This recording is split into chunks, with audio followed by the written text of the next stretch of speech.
ओम सर्व भवन्तु सुखिना सर्व सन्तु निरामया ओम शांति ओम शांति ओम शांति। परम पिता परमेश्वरेर श्री चरण कमले आपनादेर सकलेर मंगल प्रार्थना करी। এই চ্যানেলে বর্ণিত সুপ্রাচীন বৈদিক প্রতিকারের উপায়গুলো আপনারা পৃথিবীর যে কোনো প্রান্তেই বসে থাকুন না কেন সেখান থেকেই এই উপায়গুলো প্রয়োগ করুন। এই উপায়গুলো প্রয়োগ করার সাথে সাথেই আপনাদের জীবনে নিয়ে আসবে সুখ, শান্তি এবং সৌভাগ্য। প্রিয় দর্শক বন্ধু, 2024 সালের অক্ষয় তৃতীয়া তিথি শুরু হবে আগামী 10ই মে শুক্রবার ভোর 5টা 45 মিনিট থেকে, আর এই তিথির সমাপ্তি ঘটবে শেষ রাত্রি 4টে 51 মিনিটে। এই দিন পুজোর শুভ সময় হল সকাল 5টা 45 মিনিট থেকে সকাল 10টা 12 মিনিট পর্যন্ত। আর এই দিন সোনা দানা বা অত্যন্ত মূল্যবান গ্রহরত্ন কেনার শুভ সময় হল বিকেল 4টে 17 মিনিট থেকে রাত্রি 9টা 3 মিনিট পর্যন্ত। দর্শক বন্ধু, এই বিশেষ দিনে আমি একটি সহজ, ঘরোয়া, সরল টোটকার কথা বলবো।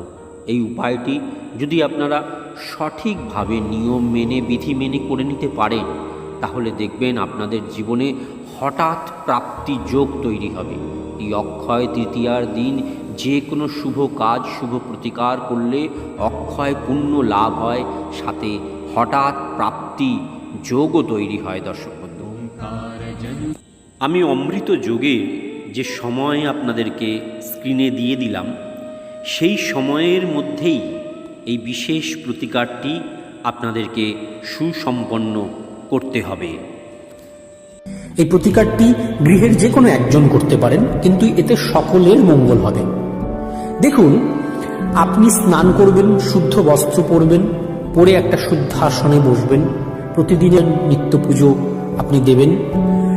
আপনাদের সকলের গৃহেই গণেশ এবং লক্ষ্মী থাকে বা লক্ষ্মী নারায়ণ থাকে, সে ফটোই হোক, মূর্তি হোক, যা হোক, থাকেই থাকে। আপনারা এটি লক্ষ্মী দেবীর কাছেই করবেন। দেখুন, যেরকম লাল সুতো দেখাচ্ছে, এইরকম লাল সুতো আপনারা নিশ্চয়ই সবার গৃহেই থাকে। আমরা প্রতি বৃহস্পতিবার বা মঙ্গলবার এই লাল সুতো হাতে জড়াই। এই লাল সুতো লক্ষ্মী দেবীর পায়ের কাছে রেখে দেবেন। একটি ঘিয়ের প্রদীপ জ্বালাবেন, ধূপ, যেরকমভাবে আপনারা নিত্য পুজো দেন সেরকমভাবে জ্বালাবেন, কিন্তু বিশেষ করে এই ঘিয়ের প্রদীপটি জ্বালাবেন। জ্বালিয়ে এই লাল সুতোটি আপনারা লক্ষ্মী দেবীর পায়ের কাছে বা লক্ষ্মী গণেশ যদি থাকে তার পায়ের কাছে বা লক্ষ্মী নারায়ণ যদি থাকে ওনাদের পায়ের কাছে আপনারা রেখে দেবেন। রেখে দিয়ে আপনারা যেটা করবেন, দেখুন স্ক্রিনে একটি মন্ত্র যাচ্ছে, ওম শ্রীং লক্ষ্মী দেব্যই নমঃ। এই মন্ত্রটি 21 বার জপ করবেন। এই মন্ত্র জপ হয়ে গেলে এরপরে আপনারা 3 বার লক্ষ্মী দেবীর গায়ত্রী মন্ত্র জপ করবেন। ওম মহালক্ষ্মী বিদ্মহে মহাশ্রীয়ৈ ধীমহি তন্নো শ্রী প্রচোদয়াৎ। এই মন্ত্রটি 3 বার জপ করবেন। সর্বশেষে আপনারা যে প্রণাম মন্ত্রটি স্ক্রিনে যাচ্ছে, এই প্রণাম মন্ত্রটি 3 বার জপ করবেন। ওম বিশ্বরূপস্য ভার্যাসি পদ্মে পদ্মালয়ে শুভে সর্বত পাহি মাং দেবী মহালক্ষ্মী নমস্তুতে। এই মন্ত্রটি জপ করতে করতে আপনারা আরতি করতে পারেন, যে ধূপ দিয়ে বা দীপ দিয়ে আরতি করতে পারেন। এই আরতি করা শেষ হয়ে গেলে আপনারা যে পায়ের কাছে যে লাল সুতোটি রেখেছিলেন, সেই সুতোটি নিয়ে সবার হাতে পরিয়ে দিন। সবার হাতে, মহিলারা বাঁ হাতে পড়ুন, পুরুষেরা ডান হাতে পড়ুন, সবার হাতে পড়ুন।